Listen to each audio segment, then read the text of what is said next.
Assalamualaikum warahmatullahi wabarakatuh. Kali ini kita akan mereview mengenai buku Howard Anton, yaitu buku mengenai aljabar linear elementer. Jadi ini edisi kelima, yang sekarang mungkin edisinya bisa lebih dari 10. Nah, jadi ini edisi yang lama, tapi kelebihan dari buku ini adalah berbahasa Indonesia. Jadi kebanyakan kalau misalkan kita download ebook itu biasanya masih berbahasa Inggris.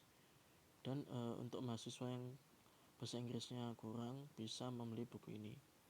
Nah, untuk babnya sendiri ada banyak. Jadi buku ini itu biasanya digunakan mata kuliah ALE ataupun mata kuliah aljabar linear. Tapi mungkin di aljabar linear hanya keluar beberapa aja. Dan yang digunakan untuk aljabar linear elementer itu yang dijelaskan dosen keluar semua yang ada di sini. Jadi di bab 1 membahas mengenai sistem persamaan linear dan matriks. Dan di dalam sini dijelaskan definisi matriks itu apa, kemudian angka-angka yang ada di dalamnya itu bilangan-bilangannya itu bilangan apa aja, operasinya kayak gimana, pembuktiannya apa, contohnya bagaimana. Nah, jadi misalkan ini ada beberapa bab.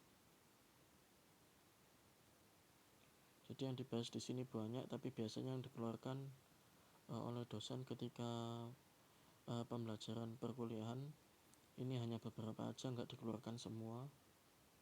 Biasanya dalam satu bab cuman dikeluarkan 3 subbab kayak gitu.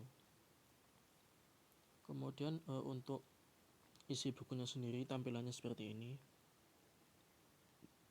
Jadi di sini dijelaskan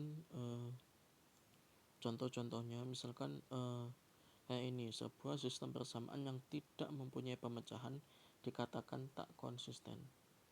Nah, jadi di sini dijelaskan dengan kata-kata sama penulisan matematisnya kayak gimana. Nah, bisa di sini juga dilengkapi dengan representasi gambar, jadi memudahkan mahasiswa untuk mempelajari ataupun melihat kalimat yang dijelaskan dalam buku ini.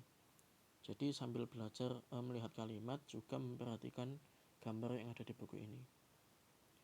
Untuk contoh soal, nah kelebihan buku ini kalau misalkan ada contoh soal itu dibahas secara rinci. Misalkan kayak gini, misalkan pakai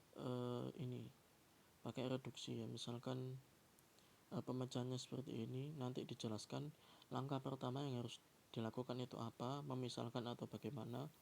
Jadi dijelaskan secara kata-kata dan secara notasi kayak gitu. Misalkan kayak metode OBE itu kan kalau dijelaskan kan itu panjang, tapi di sini dijelaskan secara rinci kalau misalkan apa aja peraturannya dan gimana contohnya.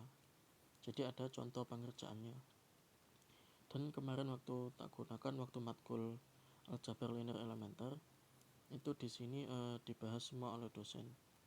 Kemudian untuk beberapa soalnya sama dosen diambilkan dari buku yang ini, tapi yang edisi terbaru yang ada bahasa Inggrisnya kayak gitu. Nah, jadi kelebihan buku ini yang selanjutnya adalah setelah membahas teorema disertakan buktinya. Tapi ada beberapa yang enggak dibuktikan, jadi kita perlu membuktikannya sendiri. Tapi biasanya yang enggak dibuktikan itu cuma 1-2 kayak gitu. Tapi dominannya di buku ini kalau ada teorema mesti dibuktikan. Nah, kayak gini, misalkan di teorema 9 ini enggak dibuktikan, tapi di sebelumnya mungkin bisa dilihat cara pembuktiannya kayak gini itu gimana. Kemudian ini ada latihan soal. Latihan soal ini biasanya dikeluarkan oleh dosen juga. Kemudian untuk jawaban latihan itu ada di halaman belakang sendiri ya, mungkin bisa dicek. Ada latihan dari yang pertama sampai yang terakhir, jadi ada kunci jawabannya di belakangnya. Nah, kayak gini. Mungkin itu saja. Assalamualaikum warahmatullahi wabarakatuh.